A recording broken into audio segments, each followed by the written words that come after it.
आपने अपने को धर्म के धागे से हटा लिया, तोड़ लिया, तो फिर तमाम कष्ट नरक क्यों बनाए गए हैं? 28 प्रकार के नरक हैं। रौरव, महारौरव, अंधतामिश्र, सूकर मुख। ये नरक क्यों है? जो व्यक्ति यहां धर्म तोड़ देता है।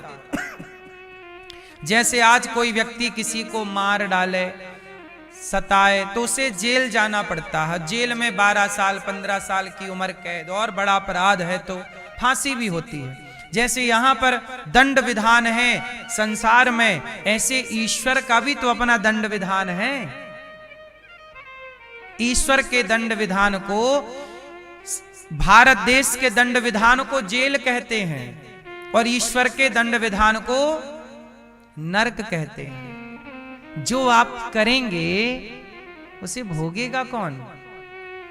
अब आप सवाल करो कि महाराज जी हम तो चिता पे यहीं जल जाएंगे, हम थोड़ी नरक जाएंगे, हम तो यहीं जल गए।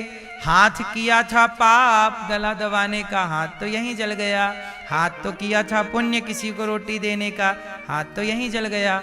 जब शरीर, आप ये बताइए, आप पाप और पुण्य किससे करते हैं? शरीर से। पाप गला दबाओगे किसी का तो इन्हीं हाथों से ना दबाओगे। किसी को मारोगे, चाकू गोली बंदूक कुछ भी, तो इन्हीं हाथों से ना मारोगे, तो मारना पाप हो गया। और किसी को आप रोटी दोगे तो इन्हीं हाथों से ना दोगे, पुण्य हो गया। पर पाप पुण्य करने वाला शरीर तो यहीं जल जाता है। तो सवाल खड़ा हुआ कि जब पाप पुण्य करने वाला शरीर यहीं जल गया, तो जो पाप पुण्य करने वाला शरीर जल गया, तो पाप पुण्य भी तो नष्ट यहीं पर हो जाएगा। उसे भोगेगा कौन? भोगने वाला रहा कौन? क्योंकि जिसने पाप पुण्य किया था वो चिता पे जल रहा है। बोलो हाँ, जल रहा कि नहीं? अब भोगेगा कौन? भैया नरक में कौन भोगता है? आप बताओ जरा, आप बताओ पीले भैया, कौन प्राणी जाता? वही तो हम पूछ रहे हैं। एक तो जल गया चिता पे, अब गया कौन? कौन गया? हां, हम सब यहीं जल जाते हैं, पर जो हमारा सूक्ष्म शरीर है, जिस शरीर से आपने सपना देखा है। आप सपना देखती हो मैया? कभी आप सपना देखते हो कि हम हरिद्वार गए, वृंदावन आए? सपने में एक शरीर तो बिस्तर पे सोया पड़ा था और एक शरीर सपना देख रहा था। तो सपना देखने वाले शरीर को ही सूक्ष्म शरीर कहते हैं। वह सूक्ष्म शरीर 4 चीजों से मिलकर बना होता है। मन, बुद्धि, चित्त, अहंकार, जिसे अंतःकरण चतुष्टय कहते हैं। तो जब व्यक्ति मरता है तो यह शरीर जो 5 तत्वों से मिलकर बना है, पृथ्वी, जल, वायु, अग्नि, आकाश, यह 5 तत्व का शरीर यहीं सबका जल जाता है या जमीन पर गड़ जाता है। लेकिन जो सूक्ष्म शरीर होता है, जो स्वप्न देखता है, वह शरीर को यमदूत पकड़ कर ले जाते हैं और वही जाकर के वहां पाप किया है तो नरक जाता है और वह शरीर बड़ा कष्ट पाता है। आपने कई बार देखा होगा, सपने में कई बार आप रोते हैं, चिल्लाते हैं, चीखते हैं। आपको सपने में सुख दुख हुआ था कि नहीं? बोलो हाँ या ना? हाँ, वह सपने में जो सुख दुख हुआ वो आपको ही तो हुआ। वही जाएगा वहां नरक का दुख भोगने और वही स्वर्ग का सुख भोगता है। वही आप हैं। आप कौन है? वही हैं आप, वही हैं आप। वह सूक्ष्म शरीर ही आप है, वरना ये शरीर आप नहीं है। ये तो आपका हाथ है, ये तो आपका उंगली है, ये तो आपका माथा है, ये तो आपकी छाती है। आप कौन है? इस शरीर में आप कहां रहते हैं? तो आप वही सूक्ष्म शरीर के रूप में रहते हैं। आपका परिचय वही है। तो ये शरीर जलता रहे। कहते ना, वासांसी जीर्णानि यथा विहाय। जैसे आपने कपड़े बदल दिए, कल कोई और कपड़ा पहना था, आज आपने कोई और कपड़ा पहना, ऐसे ही यह शरीर जो है यह बदलता रहता है। यह शरीर आज ये शरीर मिला, अब ये शरीर छूटेगा और वही जो आपका सूक्ष्म शरीर है वो नरक में अपना सुख दुख भोग के उसे फिर शरीर दिया जाएगा। फिर वही सूक्ष्म शरीर कुत्ते में प्रवेश कर जाएगा तो आप कुत्ते बन जाओगे, बिल्ली में तो बिल्ली। 84 लाख योनियों में आप भटकते हैं और 84 लाख योनियों के बाद बड़े भाग्य मानुष तन पावा, यह मानव का देह मिलता है। यह साधन धाम मोक्ष कर द्वारा ये शरीर ही आपको मोक्ष के करीब ले जा सकता है, और ये शरीर पाकर भी आप मोक्ष के करीब नहीं गए तो आप सबसे अधिक घाटे में चले गए, फिर आपने केवल गवाया है।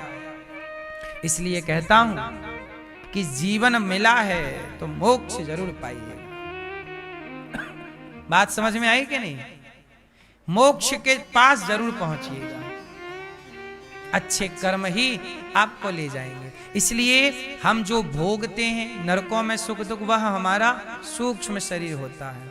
इसलिए पाप से बचिएगा, कोई भी पाप ना हो और अपने कर्तव्यों को ईमानदारी से कीजिए, ठीक है। 88,000 ऋषियों का मेला लगा है नैमिषारण्य में। सूत जी आए, सबने खड़े होकर के वंदन किया। सूत जी कथा सुनाइए, ऐसी कथा सुनाइए कि भक्ति ज्ञान विराग आप तो विवेको वर्धते महान, माया मोह निराशश्च वैष्णवैः क्रियते कथम।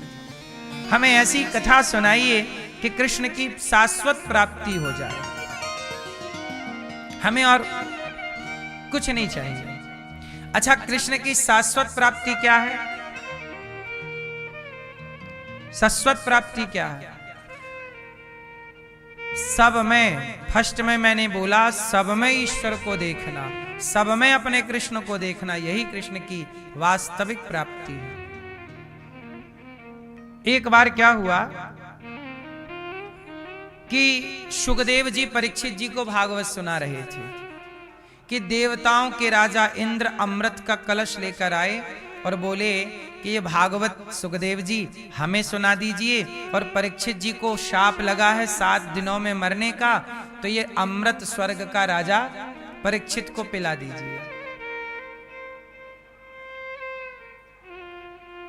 सुखदेव जी ने परीक्षित जी से कहा, परीक्षित जी सौदा अच्छा है, तुम स्वर्ग का अमृत पी लो, 7 दिन में मरने का शाप लगा है, अमर हो जाओगे। परीक्षित जी बोले, ना गुरुदेव, स्वर्ग का अमृत क्या पीऊं, मुझे तो कथा का अमृत स्वर्ग के अमृत से श्रेष्ठ लग रहा है। स्वर्ग का अमृत पीऊंगा तो स्वर्ग जाऊंगा, पर यह कथा का अमृत पीऊंगा तो भगवान का धाम पालूंगा। इसलिए ये अमृत ज्यादा, तब कथामृतम तप्त जीवनम, हमें ये अमृत ज्यादा अच्छा लगता है। कथा के अमृत से बड़ा क्या अमृत होगा आप बताइए। सेवा कथा रसमहो नितराम पिबत्वम। इस धरती में 2 अमृत हैं। धरती में कौन सी अमृत हैं? स्वर्ग में 1 अमृत है, स्वर्ग में 1 अमृत है, देवता पीते रहते हैं वही, पर धरती में 2 अमृत हैं। कौन कौन से? सेवा और कथा। रसमहो नितराम पिबत्वम। सेवा का अमृत, सेवा का जो सुख है वह अमृत पीने में भी सुख नहीं है। सेवा,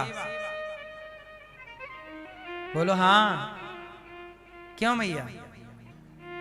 आपको भोजन बनाने में मजा आता है, सुख मिलता है, आनंद मिलता है कि गुस्सा आती है? बोलो बोलो मेरी माँ है। आप लोग भोजन बनाते हैं प्रसन्न चित्त से बनाया करिए कि आज हमारे हाथ का भोजन आज भगवान जी को भोग लगेगा। आपके घर में गोपाल जी होंगे, भगवान के भाव से बनाइए और भोजन बनाइए और परिवार के सभी सदस्यों को इस भाव से खिलाइए कि सब भगवान ही तो हैं, तो सबकी सेवा करने का पुण्य मिल जाएगा। तो ये सेवा है, पत्नी पति की सेवा। ये धरती में सब सेवा ही तो कर रहे हैं, आप लोग अपने माँ बाप की सेवा करते हो, रोटी बना के देते हो, माँ बाप के कपड़े धुलते हो, है ना, ये सेवा ही तो है। झाड़ू लगाना, पोछा लगाना सेवा ही तो है। पर ये भाव बना लो कि घर नहीं है, ये मंदिर है भगवान का, मंदिर में झाड़ू लगा रहे हैं, बस भाव बदलना है। पति कमा कमा के लाता है, परिवार की सेवा ही तो करता है, नहीं करता। पत्नी आपके लिए पूरा भोजन बनाती है, आपके कपड़े धुलती है, सेवा ही तो कर रही है, यही तो सेवा है। और इस सेवा के साथ कोई द्वार पे भूखा प्यासा आ जाए, उसकी भी सेवा कर लो। कुत्ता बिल्ली आए, उसको भी रोटी दे दो। इसलिए हमारे सनातन में तो सेवा ही है।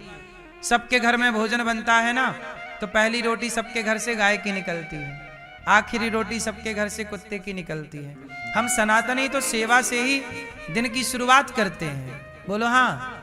एक लोटा सूर्य भगवान को जल चढ़ाना, ये देवताओं की सेवा ही तो है। जल, थैंक यू प्रभु, आपने हमें प्रकाश दिया, जल हम दे रहे हैं। भगवान को पुष्प चढ़ा देना सेवा ही तो है। किसी भटके को रास्ता आपने बता दिया, सेवा ही तो कर लिया आपने। सेवा सब तरह की सेवा होती है ना भाई। किसी बेटी का विवाह के लिए आपने 1000-2000 की उसकी मदद कर दी, खाने पीने की मदद कर दी, तो ये सेवा ही तो कर ली ना आप लोगों ने। ये सेवा का सुख यही है हम मनुष्यों के पास। और कुत्ता क्या सेवा करेगा, किसकी करेगा? आप कर लीजिए सेवा। कथा सेवा करिए, जिम्मेदारी से, ईमानदारी से घर गृहस्थी की, साधु संतों की, माता पिता की, परिवार की, और समय निकालकर थोड़ा कथा सुन लीजिए। तो कथा का अमृत और सेवा का अमृत, जिसके पास ये 2 अमृत हैं, वही धनवान है इस धरती पर, बाकी सब गरीब है। सेवा, इसलिए गौरी गोपाल में 2 चीजें हैं, सेवा और कथा। रोज सेवा, रोज कथा, रोज सेवा, रोज कथा। सेवा कथा रसमहो नितराम पिबत्वम, ये भागवत जी की बात है। नित्य पीना है, क्या पीना है? कथा का अमृत पीना है। रोज कथा सुनना चाहिए। कथा ना सुनने से बिगड़ने की संभावना है। क्यों? आज के लड़के जो शराब पी रहे हैं, क्लबों में नाच रहे हैं, क्यों ये सब बिगड़ गए बच्चे? कथा नहीं सुनी ना मेरी माँ। हम लोग भी तो इसी भारत में रहते हैं, आपकी तरह रोटी दाल रोटी खाते हैं। हम लोगों को सही वक्त पर गुरुजनों का सत्संग मिल गया, इसलिए हम लोग बिगड़ नहीं पाए। वरना हमारे अगल बगल भी गांजा पीने वाले लोग थे, शराब पीने वाले लोग थे। लेकिन सत्संग चूंकि इतना बढ़िया मिल गया हम लोगों को बचपन से, कि कुसंग का प्रभाव हम लोगों पर नहीं हो पाया।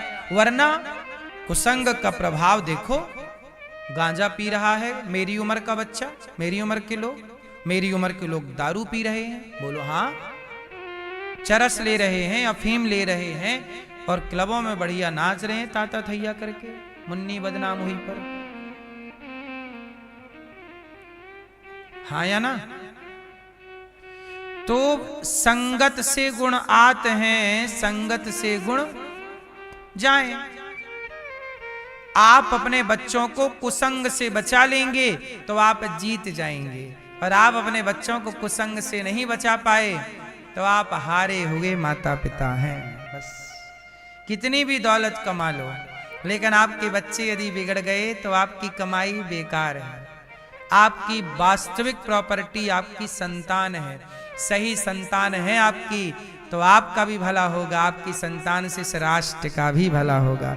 और यदि बिगड़ गए तो आपका भी नुकसान है और राष्ट्र का भी नुकसान होगा, क्योंकि यही बच्चे इस राष्ट्र में आगे चलकर कोई मुख्यमंत्री होगा, कोई प्रधानमंत्री होगा, कोई विधायक होगा, कोई सांसद होगा, कोई इंजीनियर होगा, कोई डॉक्टर होगा, कोई कुछ होगा। इसलिए हर माँ बाप की परम जिम्मेदारी है कि आप अपने बच्चों को शिक्षा तो दें, पर संस्कार विशेष दें। बोलो हाँ कि ना? मेरी माँ इंद्र आए, सुखदेव जी से कहा कथा सुनाइए। सुखदेव जी ने कहा नहीं परीक्षित जी नहीं पीना चाहते, आपका अमृत ले जाओ, वो कथा का अमृत ही पीना चाहते हैं। इंद्र को बड़ा बुरा लगा। तब ब्रह्मलोक में तराजू बांधकर